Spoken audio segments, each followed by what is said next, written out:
¿Quieres entrar directo a la militarización ya que estamos Yo calentitos? creo que sí, porque eso se va a votar hoy. A Mira, ver, va a salir, va a salir.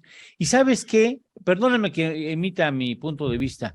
La gente le vale sorbete si es el ejército o no es el ejército. Lo que quiere la gente es estar segura. Ahora, si sacas al ejército para dar abrazos, pues mejor no lo saques, porque sabes que estás propiciando que pierda legitimidad y pierda prestigio ante la población mexicana. Este, yo, la verdad, honestamente, lo digo a manera, sí me preocupa la militarización, por supuesto, pero de entrada, si esta militarización garantiza en el plazo inmediato un relativo control de lo que estamos viendo en las plazas, no es en un rancho, no es un mercado público, no es una plaza de toros, que sería también gravísimo en cualquier circunstancia que he mencionado, es en una plaza bien fifí. a ver, ¿Sí? no nos hagamos bolas, Eduardo. Cuando comenzó esta discusión, ese era el argumento de Calderón. Y cuando López Obrador estaba en la posición, decía que ese argumento era falso. Después viene Peña Nieto. Peña Nieto mete al ejército, continúa, digamos, la estrategia de Calderón. Y Cienfuegos, el general Cienfuegos, que era el secretario de Defensa, le dijo, mira, tienes que crear la ley de seguridad interior para que yo pueda intervenir, no me acusen de violaciones de derechos humanos.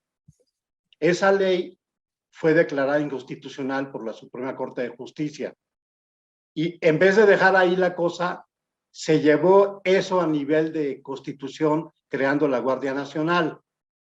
Entonces los senadores le dijeron, porque ese fue realmente el bloque de contención, le dijeron en el 2019 al presidente, sí, pero esa Guardia Nacional debe ser civil. Y se quedó un transitorio diciendo, bueno, está bien, pero el ejército, está la gravedad del asunto, va a encargarse de la situación hasta el 2024. ¿Sí? El punto es que la Guardia Nacional no ha servido y que, lejos de ayudar a que la seguridad pública mejore, está empeorando. No te digo que en todo el país, porque no puedo generalizar. Tal vez en algunos sitios como la Ciudad de México ha habido algunos avances, pero en general ha habido situaciones de Estado fallido en gran parte del país. ¿Sí? Oye, a ver, tengo una pregunta, tengo una pregunta. En alguna reunión familiar hace algún tiempo, antes de la pandemia, yo coincidí con un invitado, no era en esta su casa, sino en otra casa a la que fui invitado, y conocí a un militar de alto rango, no iba uniformado, pero sí era de alto rango. Y entonces, pues, cuando piensan que eres comunicador, bueno, cuando saben que eres comunicador, a veces se acercan y te comentan, te preguntan algunas cosas. Se acercó, hicimos plática, y yo le preguntaba, bueno, ¿y cómo están ustedes? Y entonces me decía, muy molestos, porque los malandros, así acabaríamos con los malandros, así. Si somos profesionales de esto, Chirión, o sea, así los acabamos. Ahora, va a haber daños paralelos, daños de la población civil, por supuesto, lamentablemente así serán. Pero bueno, pero vamos, los hacemos añicos. A ver, pero es que son dos cosas. Pero si nos dicen que no, que respetemos sus derechos humanos, entonces nos A ver, son contenemos. dos cosas. El ejército sí puede intervenir en situaciones graves, ¿sí? A petición, obviamente, de una autoridad civil, no de manera permanente. Ujú. Y lo segundo es que al ejército no le toca hacer funciones de policía. No, sí, exacto, sí, tienes Entonces, razón. son dos cosas bien diferentes y yo creo que nos han estado engañando todo el tiempo. Ahora, la prueba de esto de que abrazos y no balazos es que incluso en sitios donde el narco está bien posicionado como Aguililla, la propia población civil ha pedido que el ejército intervenga y el ejército no interviene porque hay órdenes expresas de que no intervengan. Pues Entonces, fíjate, yo entiendo que el fuero militar se siente muy humillado sí. porque cuando pueden intervenir no intervienen o cuando intervienen los derrotan. El asunto del Chapito, la verdad es que el asunto se detuvo, gracias a las filtraciones sabemos eso, ¿no?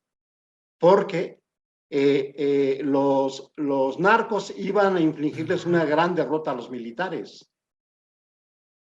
en el asunto, digamos, donde del, hay la orden de liberarlo, ¿no? Y la orden la dan los militares porque estaban en una situación sí, donde las fuerzas del narco se habían posicionado y estaban en ventaja. sí, efectivamente. Y podrían haber hecho mucho daño a los militares y a sus familias. Sí, Entiendo. entonces yo creo que el asunto es serio, creo que el ejército merece todo nuestro respeto, pero Claro. el ejército no está para ser policía. Y lo que necesitamos es, Pero lo habilitan como tal y no les dan chance de trabajar. a ver, lo que pasó en Zapopan es un buen ejemplo. Eh, un grupo de delincuencia organizada intenta secuestrar a un empresario. Los guardaespaldas lo defienden a balazos, los otros repelen la agresión, salen huyendo, llegan los elementos de la Guardia Nacional y se arma una balacera generalizada. Eso fue lo que resultó el domingo pasado. O sea, no estuvo la Guardia Nacional cuando comenzó el Sí, suceso de la violencia, ¿no? sí, sí. Llega la Guardia Nacional y barre los daños. Sí, Llega tarde, pues.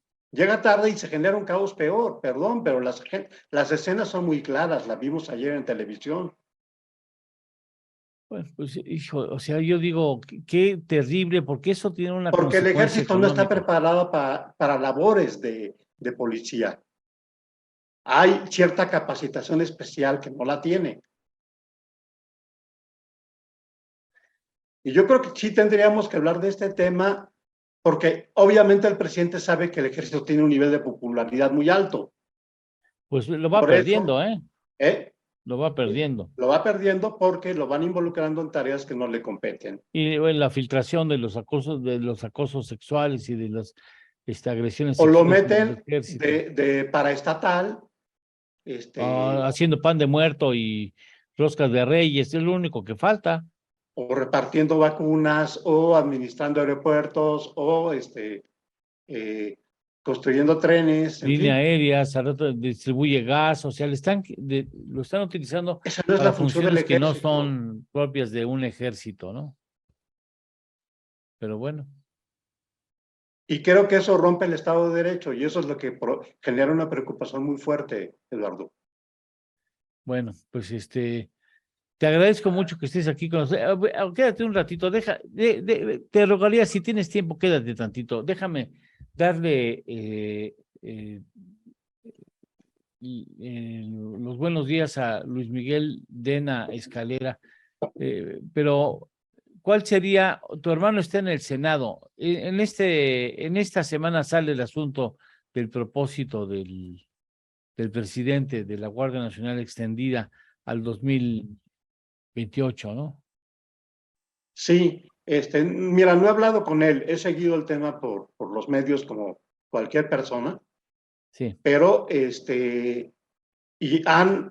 lo que reportan los medios es que están consiguiendo por goteo, diputaciones, digo, votaciones o abstenciones, por ejemplo, ¿no?